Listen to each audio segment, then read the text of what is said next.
Hello दोस्तों, सुनो कहानी चैनल में आप सभी का एक बार फिर से स्वागत है। आइए आज हम सुनेंगे डॉक्टर सरोजनी कुलश्रेष्ठ जी की लिखी हुई बहुत ही प्यारी सी कहानी काहे को ब्याही विदेश। सुचिता, ऐसा प्रतीत होता है कि तुम यहाँ के जीवन में रम नहीं पाओगे, आनंद ने ऑफिस से लौटते ही कहा। तो तुम ही बताओ मैं क्या करूँ, वापस लौट जाऊँ? सुचिता ने पूछा। ऐसा कैसे हो सकता है? कोशिश करो कि यहाँ का जीवन जी सको। मैंने बहुत कोशिश कर ली और लगातार कर रही हूँ, पर बार बार हिम्मत हार जाती हूँ। हताश सुचिता बोल पड़ी। आनंद ने सुचिता को हृदय से लगा लिया। डियर, जब प्यार किया है और विवाह भी किया है तो डरने की क्या बात है? धीरे धीरे सब ठीक हो जाएगा। सुचिता थोड़ा संभल गई। आनंद की बात से आश्वस्त होकर नहाने चली गई। आते ही आते जब पहली बार नहाने गई थी तो डरते डरते बाथरूम में घुसी थी, कहीं कोई देख न ले। यह सब क्या है? पाखाना वाला कमोड तो ठीक था, पर आवदस्त लेने के लिए पानी का कोई प्रबंध नहीं था। यहाँ तक कि कोई मग भी नहीं था। भला बिना धोए कैसे काम चल सकता है? एक और झिल्ली जैसी कागज़ की चरखी सी टंगी दिखाई दी, पर उससे पोंछना, छी, कैसे होते हैं अमेरिका के लोग। किसी तरह काम चलाया तो नहाने पर मुसीबत अटक गई।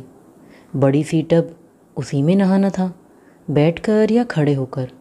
उसके एक और प्लास्टिक का पर्दा पड़ा हुआ था, उसको खिसकाने से घुटन होने लगी थी, अतः खुला ही रहने दिया। परिणाम स्वरूप पानी बाहर गिर गया और बाहर फर्श पर बिछा हुआ कालीन गीला हो गया।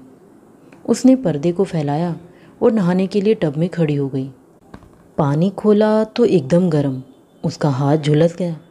फिर भी साहस करके उसको बाईं तरफ घुमाती गई। तब ठंडा पानी आया। वह खींच गई। कैसी रहूँगी यहाँ? आज जब वह नहाकर बाहर आई तो देखा कि आनंद कोई फाइल देख रहे हैं। उन्होंने उठकर उसके गीले गालों को चूम लिया। कहा, डियर, कोई दिक्कत तो नहीं हुई? नहीं, बस पानी कैसे आता है यह पता ही नहीं था, अतः हाथों की उंगलियां थोड़ी जल गई। मैंने ठंडा पानी इन पर डाला, तब जलन कम हो गई। अपनी उंगलियों को छूते हुए उसने कहा। आनंद ने उन नरम उंगलियों को अपने होठों से लगा लिया। कहा, चलो नाश्ता करते हैं। मैं आज पूजा करूँगी, आज पूर्णिमा है न? कहीं फूल मिलेंगे? सुचिता ने पूछा। हाँ, फूल तो बहुत हैं, परंतु उन्हें तोड़ना नहीं है। आज काम चलाओ, कल से कोई प्रबंध कर दूंगा, आनंद ने कहा। सुचिता ने लकड़ी के एक डिब्बे में से भगवान कृष्ण की मूर्ति निकालकर अलमारी के ऊपर रख ली। पूजा करके नाश्ते की मेज पर आ बैठी। नाश्ते में टोस्ट, मक्खन, चीज़, फल और फलों के रस बहुतायत से थे। तृप्त होकर उठी तो आनंद ने ब्रीफकेस उठा लिया। प्यार से उसका आलिंगन कर वे अपने कार्यालय चले गए। सुचिता हिंदी की पत्रिका कादम्बिनी, जो भारत से अपने साथ लाई थी, उठाकर पढ़ने बैठ गई। तभी फ़ोन घनघना उठा। हेलो सुची, क्या कर रही हो? आज लंच पर आऊँगा, तुम थोड़ा कुछ पका लेना, बाकी बातें तभी करेंगे। फ़ोन कट गया। शाम को दोनों ने मिलकर खाना खाया। सुचिता सहमी सहमी सी हो रही थी। आनंद आइसक्रीम, अंगूर और आम लाए थे, पर वह उधर देख भी नहीं रही थी। बात क्या है सुचिता, तुम चुप चुप क्यों हो? अचानक वह उठी और रसोई की ओर चल दी। आनंद भी पीछे पीछे चले। तब उन्होंने देखा कि सफ़ेद टॉप पर जलने का निशान पड़ गया है। सुचिता ने सहमते हुए कहा, यह भूल की है मैंने। गरम तवा इस पर रख दिया तो यह जलने का निशान पड़ गया। इस देश में तो ऐसे बहुत से रसायन मिलते होंगे जिनसे यह दाग ठीक हो जाएगा ने?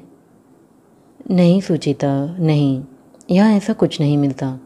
यह दाग कभी नहीं मिटेगा। चलो छोड़ो, दाग तो चांद में भी है, जब भगवान ने चांद को ही नहीं छोड़ा। बस करो, मैं तो स्वयं ही नर्वस हो गई थी। तुम कहोगे कि मैं पढ़ी लिखी इतनी मूर्ख क्यों हूँ? दरअसल तुम्हें अपने देश भारत की याद आ रही है, क्यों, है न? इसलिए तुम भूली भूली सी रहती हो। अच्छा चलो, खाना खाकर थोड़ा विश्राम कर लो। मैं भी अपना बचा हुआ काम देखकर अभी आता हूँ। आनंद के जाने के बाद वह ठाकुर जी के सामने फूट फूट कर रो पड़ी। मैं क्या करूँ? तुमने इतना अच्छा पति वरदान में दिया तो यहाँ क्यों ले आए? मैं तो अपने देश की सीमा से बाहर कभी नहीं आना चाहती थी। मैं गंवार उस सौंधी मिट्टी की सुवास को कैसे भुलाऊं? अपने प्यारे भारत देश को कैसे भूल जाऊं? शाम होते ही डरते डरते बाहर घूमने निकल गई। चौड़ी सड़क के किनारे लगभग 3 फुट का पैदल पाट था, उसी पर चलती चली गई। पहले ही मोड़ पर सीधे पल्ले की साड़ी पहने एक महिला ने उसे दोनों हाथ जोड़कर नमस्ते किया। मुंह से इंडियन के बोल भी फूटे। सुचिता खड़ी हो गई, जैसे उसे भारत की छोटी सी तस्वीर दिखाई दे गई हो। कुछ देर की बातचीत में पता चला कि वह महिला प्रतिदिन द्वारिकाधीश मंदिर जाती है। 2-4 और भी साथ चल देती हैं। सुचिता ने कहा, दीदी आप मुझे भी ले चलिए, मैं कल इसी समय यहाँ आ जाऊँगी। लौटकर घर में घुसी तो उसका चित्त प्रसन्न था। वह इस देश की हरियाली से प्रभावित भी हुई। सब और हरा भरा है, कितनी सफाई है। सड़कें खूब चौड़ी, साफ सुथरी, एकदम लिखने वाली स्लेट के रंग की हैं। आनंद लौटे तो उसने कहा, कल मैं मंदिर जाऊंगी। कहाँ है मंदिर, कैसे जाओगी? आनंद ने उत्सुकता से पूछा। जब उसने बताया तो अत्यंत प्रसन्न हुए। अच्छा है, उनके साथ तुम भी मंदिर चली जाया करो। अगले दिन की प्रतीक्षा प्रसन्न मन से करते करते 7 बजे मंदिर के लिए चल दी। मंदिर तो मथुरा के द्वारकाधीश मंदिर की तरह नहीं था। बाहर से अमेरिकन वास्तुकला से प्रभावित था, परंतु अंदर ठाकुर जी की एकदम वैसे ही जैसे कि मथुरा के द्वारकाधीश मंदिर के हैं बाल भाव की उपासना। खिलौने उनके आसपास। फ़र्क इतना कि भारत में मथुरा के द्वारकाधीश चांदी के खिलौनों से खेलते हैं, तो ये चांदी पीतल के बने खिलौनों के अतिरिक्त मोटर और हवाई जहाज़ के खिलौनों से भी खेलते हैं। प्रसंग के संवाद में भी थोड़ा अंतर है। सुचिता तो दर्शन करते करते ही रो पड़ी। आंसू उसकी कपोलों को भिगोने लगे। भारत की याद, मथुरा की याद और द्वारकाधीश जी महाराज की याद। प्रार्थना करने लगी, हे गोपाल, मुझे मेरे देश पहुंचा दो। अब उसका मन बहुत प्रसन्न था, पर देश अमेरिका के प्रति कुछ कुछ लगाव का भी अनुभव करने लगी थी। आनंद ने उसे प्रसन्न देखकर कैबरे डांस देखने का कार्यक्रम बनाया। सुनते ही सुचिता जैसे चिंऊक उठी, नहीं नहीं, मैं तुम्हारे सिवा कुछ नहीं देखना चाहती। आनंद ने अपने कुछ मित्रों के साथ कार्यक्रम बना लिया था, अतः उन्हें तो जाना ही था। सुचिता के न मानने पर वे उसे अकेला ही छोड़कर चले गए। सुचिता झटपट उठी। वह अपने भगवान से बड़ी देर तक रो रो कर प्रार्थना करती रही, फिर थक कर सो गई। आनंद कुछ परेशान रहने लगे। भारत का वातावरण सुचिता को कैसे दिया जाए? यदि नहीं तो वह कैसे खुश रह सकेगी? दूरियां बढ़ती गई तो दोनों के लिए कठिनाई उत्पन्न हो सकती है। वह अपने भारतीय मित्रों के यहाँ भी उसे ले गया, परंतु उसका मन इस देश के प्रति फिर भी उदासीन ही रहा। कैसी लड़कियां होती हैं जो विवाह होते ही पति के घर को ही सब कुछ समझती हैं, बहुत जल्दी घुल मिल जाती हैं। पर सुचिता क्या करे? उसकी माँ सुबह 5 बजे प्रभाती गीत गाकर उसे जगा देती थी। वह भी माँ के साथ नहा धोकर पूजा करके ही मुंह में कुछ डालती थी। बाग के फूलों को चुनकर पूजा पर चढ़ाती, फूलों से रंग बिरंगी झांकी सजाती, फिर झीने पर्दे को डालकर कृष्ण राधा की छवि निहारती रहती। अध्ययन में नंबर 1 थी। दिन रात पढ़ते रहने पर भी थकती नहीं थी। उसका कोई मनोरंजन नहीं था। रेडियो सुनती थी, सादगी से जीवन व्यतीत करना चाहती थी, पर भाग्य ने उसे अमेरिका पहुंचा दिया। उसकी कई सहेलियां अमेरिका के सपने देखती थीं कि वे 7 समंदर पार जाएंगी। वहाँ सब अच्छा ही अच्छा है, बहुत धनी लोग रहते हैं, देखने में गोरे चिट्टे और मिलनसार हैं। पर यहाँ तो ऐसा कुछ भी नहीं लगता। वह एकदम अकेली पड़ जाती है। जो ही आनंद अपने काम से बाहर चले जाते हैं, बस उससे बोलने वाला भी कोई नहीं रहता। टीवी देखने बैठती है तो उसमें भी मन नहीं लगता। फिर क्या करे? हाँ, फ़ोन करके ज़रूर शांति मिलती है। माँ को फ़ोन करती है तो उधर माँ और इधर सुचिता, दोनों ही का गला भर आता है। अकेली बेटी को माता पिता कोई भी अपने से दूर नहीं करना चाहते थे। सुचिता को सहगल का गाया एक गीत याद आ गया। गीत की रचना करने वाले को क्या मालूम था कि विदेश क्या होता है। अमेरिका तो विदेश का भी विदेश है, 7 समुंदर पार।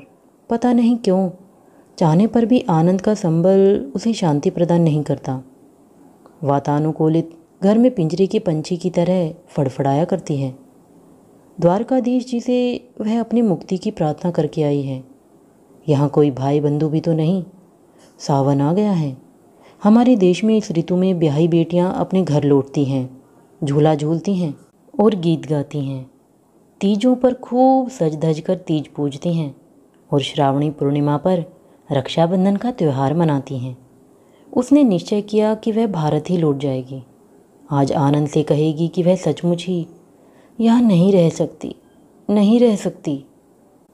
विज्ञापन में तो इन्होंने भारतीय संस्कृति से ओतप्रोत संगनी ही चाही थी। फिर मेरी भारतीयता इन्हें अच्छी क्यों नहीं लगती? क्यों ये मुझसे यहाँ की संस्कृति अपनाने का आग्रह करते रहते हैं? कैबरे, छी, क्यों गई ये उसे देखने? आज आनंद को लौटने में विलंब हो रहा था, इसलिए वह सोचे ही जा रही थी। न जाने कितनी बार कल्पना में भारत पहुंचकर वहाँ की संस्कृति का आनंद उठा चुकी थी। वह अभी अपने विचारों में मग्न थी कि द्वार की घंटी ने चौंका दिया।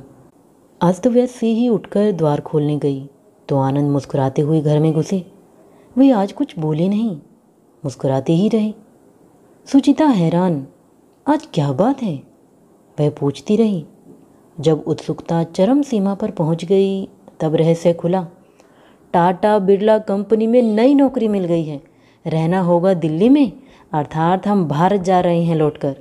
वहाँ तुम्हारा परिवार होगा, मेरा परिवार होगा, मंदिर होंगे, त्यौहार होंगे, शादी विवाहों में बन ठन कर जाया करेंगे, आधुनिक साधन होंगे और भारतीय परिवेश।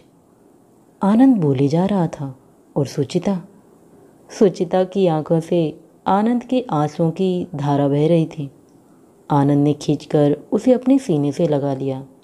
डियर, तुम्हारी ही प्रार्थनाओं का प्रभाव है, वरना मैं तो 3 वर्षों से भारत में नौकरी की टो में लगा हुआ था।